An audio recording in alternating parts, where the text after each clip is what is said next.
नमस्ते फ्रेंड्स। तो वो प्राणायाम की श्रृंखला में हम कर रहे थे नाड़ी शोधन प्राणायाम और अनुलोम विलोम प्राणायाम। तो इसके मैंने आपको 3 अभ्यास बताए हैं। हम इसका एक और अभ्यास है जो कि है चौथा नंबर का अभ्यास, और इसको हम 4 प्रकार से अभ्यास कर सकते हैं। पहला, जैसे कि मैंने अपने पिछले वीडियोस में बताया है, तो उसके 3 टाइप के मैंने वीडियोस आपको शेयर कर चुकी हूँ, और अब ये है उसका चौथा अभ्यास करने का। इसमें थोड़ी सी सावधानी रखें दोस्तों। आपको अगर कमरे के अंदर कर रहे हैं तो आपको ऐसे ही कमरे में बैठना है जहाँ से हवा आता जाता रहे, खिड़की या दरवाजे से, और बंद नहीं होना चाहिए कमरा। और अगर आप खुले में कर रहे हैं तब तो कोई प्रॉब्लम ही नहीं है, ठीक है। तो चलिए हम स्टार्ट करते हैं। इसको करने के लिए भी आपको वही करना है, पूरक, रेचक, अंतर कुंभक और बहिर्कुंभक, इन चारों को लगाना होगा आपको।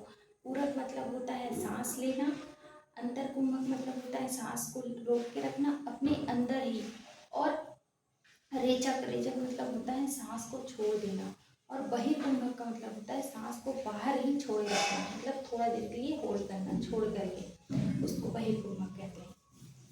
तो इन सब का सावधानी रखते हुए आपको यह करते रहना है।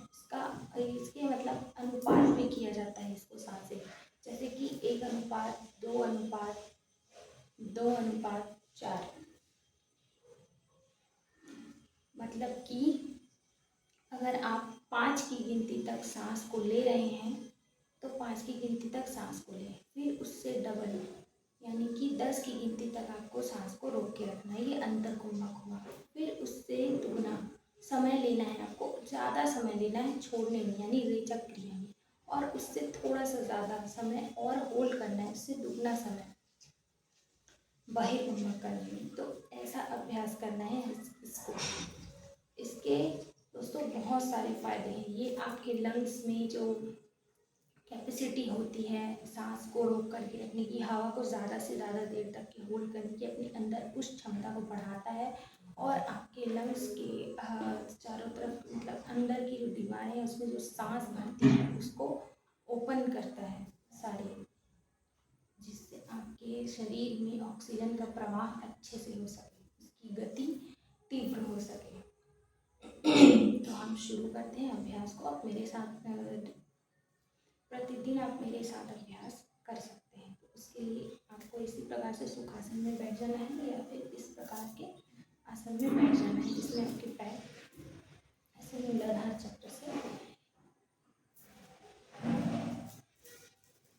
चक्र से स्पर्श हो, ऐसे आसन में आपको बैठ जाना है। नहीं तो आपको ऐसे सुखासन में बैठ जाना है। ये आसन में कोई भी बैठ सकता है, ठीक है।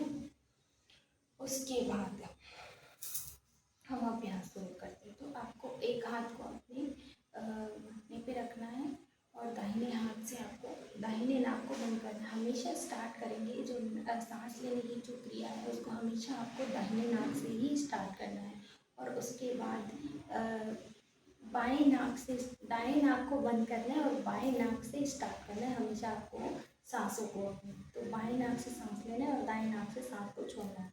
और जब आप रिपीट करेंगे दाएं नाक से लेकर के बाएं नाक से, तो फिर वो सेकेंड टाइम में होना चाहिए। फर्स्ट टाइम में हमेशा बाएं नाक से ही सांस लें, ठीक है। चलिए स्टार्ट करते हैं। उसके लिए रीढ़ की सीधी बिल्कुल, रीढ़ कमर और रीढ़ को बिल्कुल सीधा करें, और गर्दन को भी सीधा रखें, ठीक है दोस्तों। चलिए स्टार्ट करते हैं।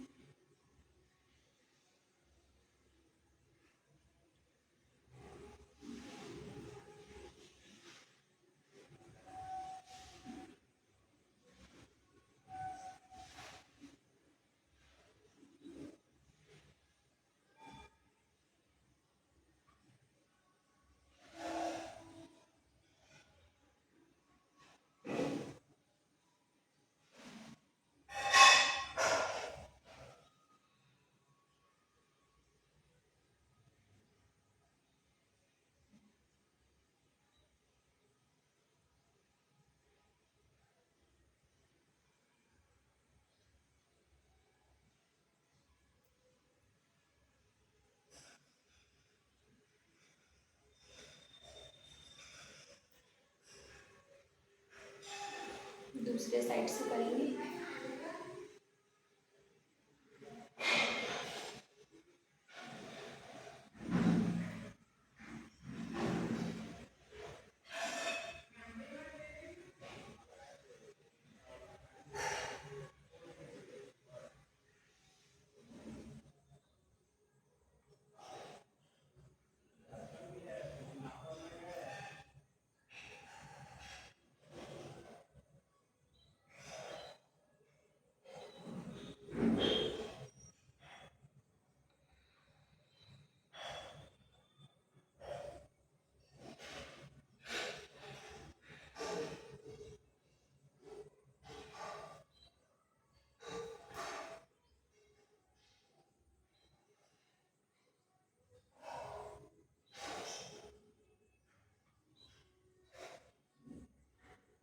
तो दोस्तों ये एक चक्र होता है। जैसे आपने बाएं नाक से सांस लिया, फिर कुछ देर कुंभक क्रिया किया, 5 सेकंड तक आपने बाएं नाक से सांस लिया, उसके बाद आपने 10 सेकंड तक सांस को रोक के रखा, अंतर कुंभक किया, और उसके बाद 10 के बाद थोड़ा धीरे धीरे समय लेकर के अपने दाएं नाक से रेचक क्रिया किया, उसके बाद भी आप रुके रहे, उसको बोलते हैं बाह्य कुंभक। ठीक है, तो दोस्तों ये यहाँ से लिया और यहाँ से छोड़ा, रोका छोड़ा, फिर यहाँ से लिया, यहाँ से रोका छोड़ा, ये एक चक्र होता है। तो ये एक बार हुआ। इसी प्रकार से आपको 10 से 15 बार करना है एक दिन में, तभी इसका बेनिफिट आपको देखने को मिलेगा। तो चलिए दोस्तों, हम 2-3 बार और कर लेते हैं,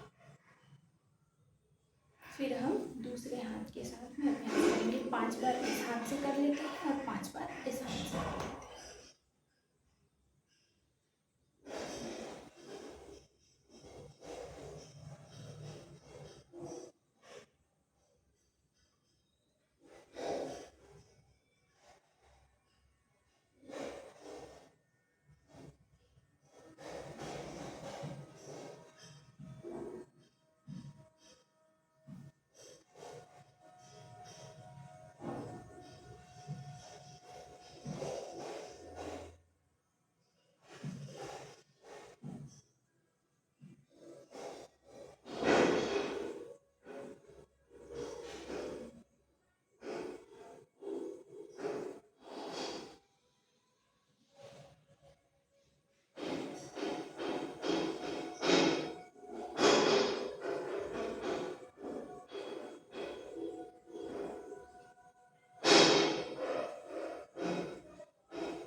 कि मैंने किया, इस अभ्यास में आपको ज़्यादा से ज़्यादा सांस को अपने अंदर रोक के रखने की क्षमता को बढ़ाते जाना है।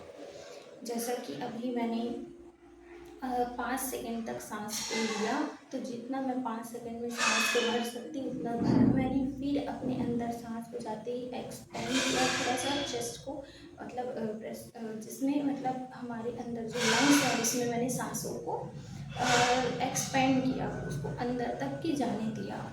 वो रोक के रखने की वजह से वो हमारे अंदर तक फैलता है, जो ऑक्सीजन होता है। उसके बाद मैंने रेचक क्रिया किया। रेचक क्रिया को करने के लिए मैंने जितने समय के लिए होल्ड किया था उससे थोड़ा सा एक्स्ट्रा समय के लिए धीरे धीरे सांस को छोड़ना है। बहुत जल्दी आपको सांसों को नहीं छोड़ना है, धीरे धीरे छोड़ना है, तो वो रेचक कहलाता है। उसके पश्चात भी आपको थोड़ा सा रुकना है, एकदम से सांस नहीं ले लेना है, थोड़ा सा रुक जाना है, उसी को कहते हैं बाह्य कुंभ। ठीक है दोस्तों, तो एक साइड से हो गया, अब दूसरे साइड से और करते हैं। उसके लिए भी आपको बाएं नाक से ही स्टार्ट करनी है। तो दाएं नाक को ऐसे बंद कर ले और बाएं नाक से 5 सेकंड के लिए सांस भरें।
रिलैक्स हो जाए उसके बाद आपको ऐसे 3 बार हाथों को गर्म करके अपने हाथों से लगाना है, फिर माथे से लगाना है, फिर चेहरे पे।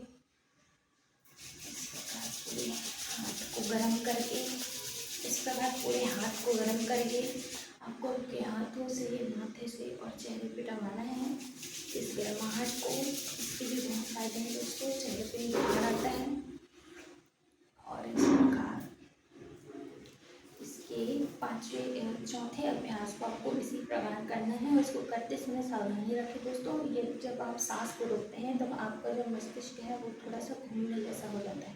तो आप जब अनकंफर्टेबल फील होते हैं तब उसको ज़्यादा देर तक ना करें, ठीक है। आप सांस ले भी सकते हैं, लेकिन ये अभ्यास आपको बहुत धीरे धीरे और बहुत ध्यान से करना है, तभी आप इसमें मास्टर कर पाएंगे इस अभ्यास को। और जब जैसे आपने मास्टर कर लिया तो आपको अपनी रोक के रखने की क्षमता को और थोड़ा बढ़ाना है। फिर धीरे से छोड़ना है, बहुत धीरे से, बहुत धीरे से। फिर उसके बाद छोड़ने के बावजूद भी उसको थोड़ी देर के लिए बिना सांस लिए भी खुद को रोक करके रखना है।